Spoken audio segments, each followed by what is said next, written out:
The tier list video I did a few weeks ago about Oxford colleges did alright, so I thought I would do another one about Oxford subjects, because I'm sure I have plenty of opinions about a different range of subjects that will annoy people in the comments enough to give enough engagement for this video to do quite well. Let's quickly run through the courses we have here. We'll do classics, that's my course first, I think that makes the most sense. Maths, chemistry, history, economics and management. Number 10 Downing Street is supposed to be PPE. Languages, I'm just going to group them all together. English literature. This is a picture of the Earth, which I've done for Earth Sciences, but again, my little tiny humanities brain can't comprehend the difference between Earth Sciences, material sciences, human sciences. I'm just going to group all of those kind of together under this kind of general sciencey one. But of course we have the rest of the sciences separate, so this can be biology, biochemistry, biomedicine, all that kind of stuff. Here's real medicine. This is physics, and like I said, we've already talked about chemistry. This one here is the Oriental Studies course, which is quite interesting. Music, history of art, and geography. At this point, obviously to say, this video is entirely a joke. Don't take anything too seriously. So there we go, those are the ones. And yeah, like I say, we'll start with my course classics. Look, I've talked about various good things and bad things about my course before on the channel, check it out. But I do think I have to score Oxford Classics highly. Classics at Oxford is such a unique course that it just has to be up there.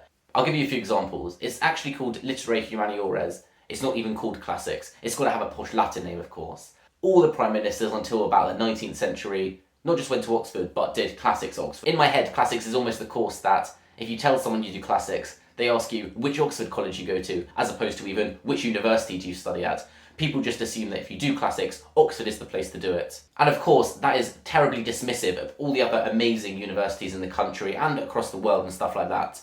But yeah, that's just, you know, the reputation of it. It's got to be a first-class course. Okay, so the next course is maths.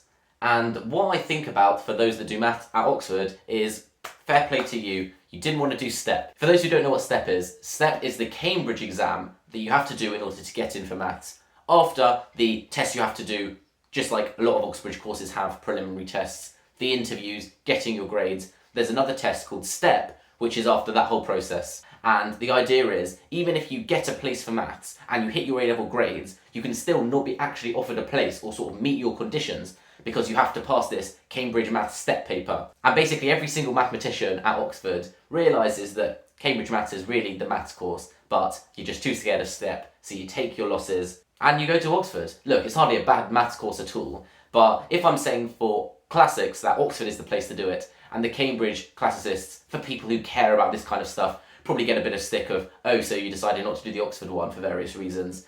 I think the mathematicians, clearly a super intelligent bunch, but didn't want to do the STEP. So for that reason, since, you were cowarded out of going to Cambridge, the real maths course, got to be in 2-2. Okay, so the next subject is chemistry. The people who study chemistry at Oxford will make you believe that they are studying medicine squared, medicine and graduate medicine at the same time with the amount of work they have. There's no doubt that different Oxford courses do work at different amounts, and some work more and some work less. But the chemists will lead you to believe that they do by far the most of any single course ever in the entire university. For example, there's a page called Oxfest, which is a Facebook page that's Oxford Confessions, and people write all sorts of stuff on there. But there are so many posts about chemists talking near exam times about how they're working so hard and they get annoyed at some of the other subjects we're going to talk about here. They're friends that do those, that do nothing. And then there is a whole nother bunch of posts about how it's so annoying that the chemists just go on about how much work they're doing, and actually everyone has work to do. If you go to Oxford, you will know who the chemists are in your college, because they'll be always the one going on about how much work there is. But I'm going to put chemistry for that reason in 2-2 again. Sure, it's fine, but clearly if it's so much work, maybe not a great place to do it. The 3 courses that I've put in so far aren't particularly controversial, and I think most people would say the same things if they knew such things about Oxford and Cambridge and cared. But the 4th one, we have history, is actually a personal opinion I have, which is not particularly shared by a lot of people. I think history is a dry course to do at Oxford, and I'm going to put it straight away in the 3rd.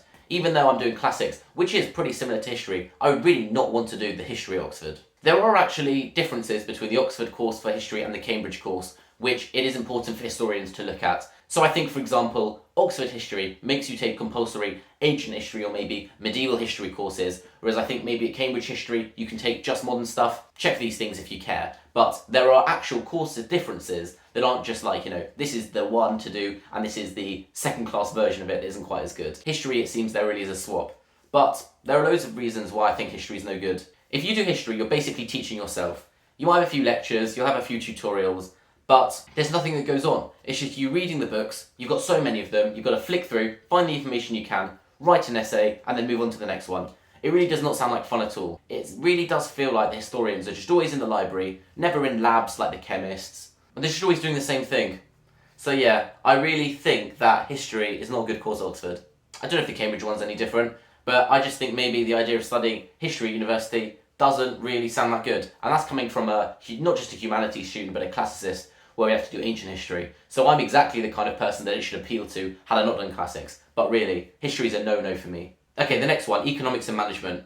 Economics and management, you just have to give a round of applause to the people that do that. Apparently, the hardest course to get into Oxford is economics and management. 7% get in. And so the people who go to do E&M are like the cleverest people because they've had to fight out such competition.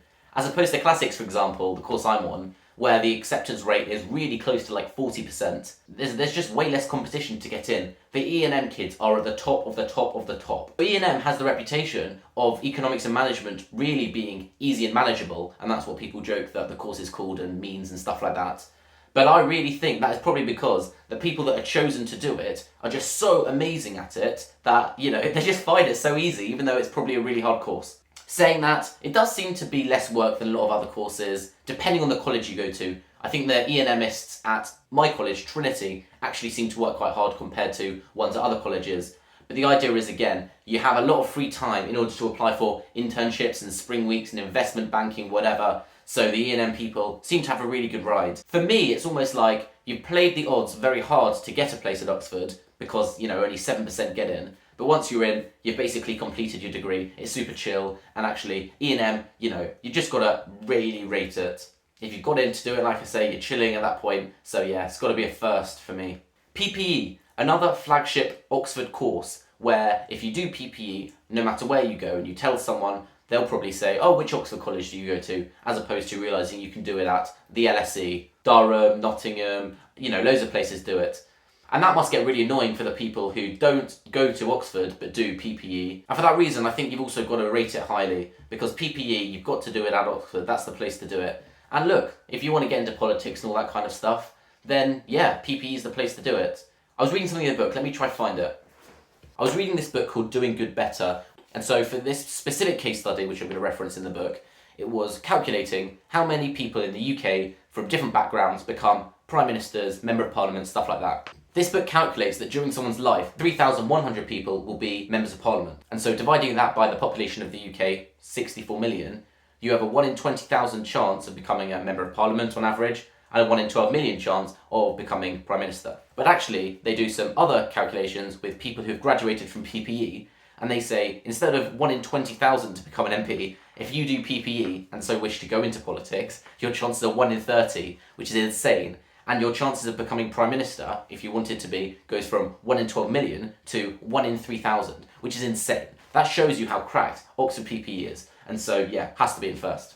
Languages. I'm going to group up all the languages together, but I guess if we did a part 2, I could separate them up a bit. People say, if you do one language, you have one of the easiest workloads in the whole of Oxford. And if you do 2 languages or more, then you have one of the hardest loads. Again, that is a quote I've got from Oxfest at some time. But I think if you do a language, looking at the admissions odds to get in, which are not that hard, couple that with the amount of work they actually do, languages, if you do that at Oxford, first class. Yeah, you're just chilling. Easy route to get into Oxford, easy route once you're in Oxford. English. English is the next course. That has a weird reputation, from what I hear, of first year being much harder than second year, which is not really how a university course should work. They seem to do loads of books, which is unsurprising. But especially at Oxford, you have compulsory, I believe, Middle English that you have to do during first year. So they are doing language classes on Middle English, which is the English of Shakespeare's time. But if people think Latin and Greek is, irrelevant and boring, these guys who wanted to do a current language are end up stuck with that, which I think a lot of people don't like that much. English, it's such an inoffensive course. I have no issues with it. I think we can put it as the first 2-1. Completely fine. The next one is this picture, which I said will represent all of the sciences that aren't just biology, chemistry and physics, and so I really have no idea what they mean. Material science, earth sciences, human sciences, which actually I think to me, from my bit of research, almost looks like scientific anthropology and maybe completely not the same. But these are weird courses. For me, a little humanities student, people tell me they do one of these. First of all, I can never remember which one it is because they're all the same to me.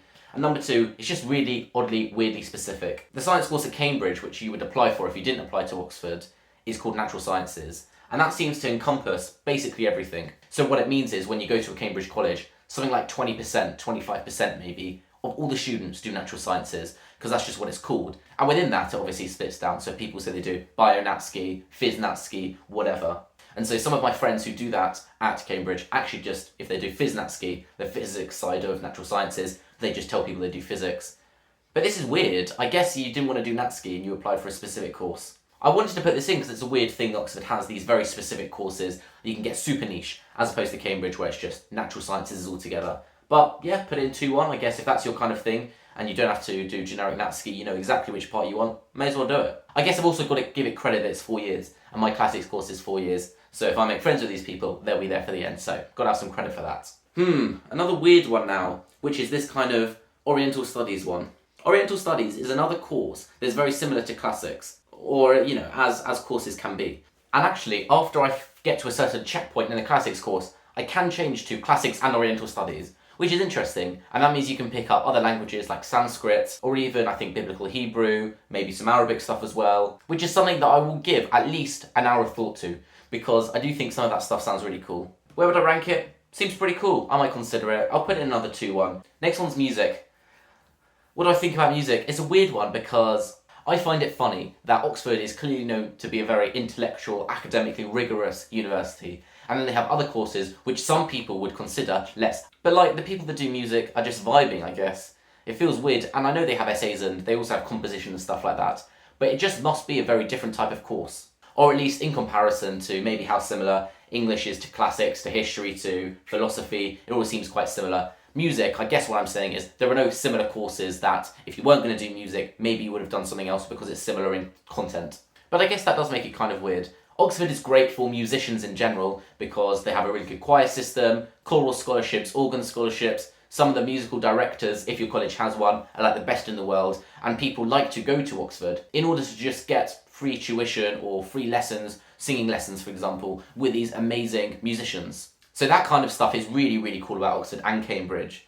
Especially some specific colleges are known for having amazing choirs and sort of world-renowned stuff like that. But in terms of the music course, I'm going to put it in 2-2, I think. Yeah, just a bit of a weird one that I don't know much about, to be honest, but I'm going to put it there. So for the next one, biology, there are a few similar enough sounding courses to me that make a bit more sense than earth sciences, material sciences, where I have no idea what they are. I can just about get my head around what biochemistry probably means, and biomedicine and biology in reference to each other. What do I think about those courses? Again, like, they're fine to me. I guess people joke similarly to the Oxford maths students. Okay, you didn't want to go to Cambridge and risk it for that the biochemists and the biomedics, and maybe the biologists as well, didn't want to risk applying for medicine or aren't clever enough or any of this stuff. And like, you have these again, maybe this is just an our college thing. And I've heard like jokes about how if you study one of these courses, it shouldn't be considered STEM because it's a bit of a cop-out, which is again like, you know, something to say.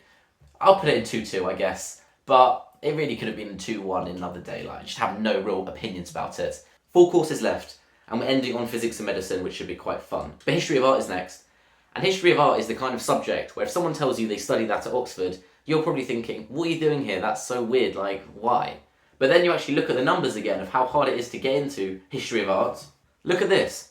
Successful for history of art is 11%. That's insane. I don't know why it's so hard, but yeah, it is. So the people who are doing history of art at Oxford, surprisingly, maybe at least to me at the start, must be really good at their history of art. I think history of art is not so much like art, and more sort of like ancient history, just in reference to like always looking at art pieces as opposed to literature and books and sources like that, or archaeology. Sounds cool enough. I think I'll put it in 2-1 because it does sound pretty interesting, and you've got to respect the people that do it. You know, the odds are hard. Geography. Geography, I think, is a bit of a meme subject. For example, I was once at a society where they're bunching us socially by subjects, humanities and sciences, so we could get to know other people in other years that are doing broadly our subjects. And it was very funny because they said if you do geography, you can't like sit on either because it's the easy side of both, or whatever they said at the time. So yeah, geography definitely does get a bit of stick. And I think a lot of people think, if I didn't do my subject, which subject could I have got into Oxford for? And if it's none of the similar ones, I think everyone thinks, yeah, I probably just could have done geography. Can't be that hard, can't be that much to it. No matter whether they're doing any STEM or science or humanities subject, everyone thinks they could hack the geography course. Which, like, I'm sure is a huge disrespect to the geographers. But yeah, again, not done at my college, but I do know a few geographers around. They also have field trips, which is weird because they just go for a few days Again, they're not at my college, but yeah, I believe they do have them, and they just go away, which kind of is weird. So if that's the case, and geography is a nice, chill course to do, then yeah, let's put it in 2-1, because the easy courses, you got to respect it. Have a chill time all the way through your course and get an Oxford degree at the end of it. Who wouldn't want that? We've talked about a few courses so far which have a rep of being if you were too cowardly to apply for another one. So the biomedics didn't want to apply for medicine, but the physicists get the opposite. All the engineers, especially at Oxford, are joked that they aren't strong enough at physics to actually have applied for pure physics. Sounds like a really hard course, to be honest. And the people that do it must be super clever. I'm sure they all are, but it seems like, again, out of the STEMists, if you're doing pure physics at university, that must be a really, really, really intelligent person. And for one token example I have of someone who goes to Cambridge, who does the NatSci course on the physics side, and just says, like, publicly that they do physics, maybe they wish they'd applied for the Oxford physics course. So by that logic, I actually think physics has got to go in the top tier for me. And first class choice of course if you're clever enough. And finally, medicine. Medicine is medicine. I mean, there's really nothing to say about it. How hard it is to get an offer from medicine anywhere at any university. If this website is right, then only 25% of medics who apply for UCAS get a place at any of their choices, which is insane. So not only to get that, but to get an Oxford place is pretty special. All the medics I know at my college are like effortlessly smart, but I think our college is particularly strong for medicine. And in some of the collections, which are these exams we have at the start of every term, I believe one of our guys at our college like topped the year or something. And he's just a chill guy, like you can go into his room at any time and he'll just chat to you. So I don't know when he's working, but I think the medics, again, are just super smart. This is the place to go. Some people like to say Oxford medicine is slightly better than Cambridge medicine. I'm not too sure why that is. But I know some people say that if you're taking the slightly easier route and you don't want to risk it so much, you apply to Cambridge instead. Maybe that's got something to do with but there's no doubt that medicine, probably any university in the UK, but especially at Oxford, I mean, no doubt that it's a first-class degree. So there we go. Those are the degrees. Maybe we can do another one at another time. There's loads of subjects left to do. Law, engineering, theology, psychology, loads of stuff. But do let me know if you want that. But apart from that, see you in the next one.